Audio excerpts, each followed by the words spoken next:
Hi, அனைவருக்கும் ஒரு மதியம் வணக்கம். 2:30 மணி வணக்கம். வாங்கம்மா. மதுரையில் வளர்மதி அக்கா எனக்கு ரூ. 401 அனுப்பியிருக்காங்க. ஆஸ்பத்திரி செலவுக்கு அனுப்பியிருக்காங்க. ரொம்ப சந்தோஷமாக இருக்குது. அடுத்தால ரொம்ப நன்றி அவங்களுக்கு. அதே மாதிரி நம்ம யூடியூப்பில் சத்யாம்மா எனக்கு ரூ. 300 அனுப்பியிருக்காங்க. ரொம்ப சந்தோஷமாக இருக்குது. 2 அடுத்தால இந்த பாருங்கம்மா, மதுரை வளர்மதி அக்கா எனக்கு அனுப்பியிருக்காங்க. ரூ. 400 அனுப்பியிருக்காங்க. ரொம்ப நன்றியை தெரிவிச்சுக்கிறேம்மா. நம்ம சென்னையில் உள்ள சத்யாம்மா எனக்கு அனுப்பியிருக்காங்க. யூடியூப்பர் அம்மா, நம்ம சென்னையில் சத்யாம்மா, அவங்க எனக்கு ரூ. 300 அனுப்பியிருக்காங்க. ரொம்ப நன்றி அம்மா.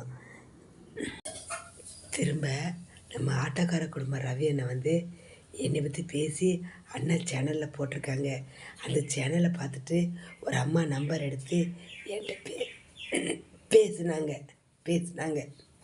பேசிட்டு அதுக்கப்புறம் எனக்கு அவங்களும் ஒரு பைசா ஆப்ரேஷனுக்கோசம் சாப்பாடு செலவு போட்டு விட்ருக்காங்க.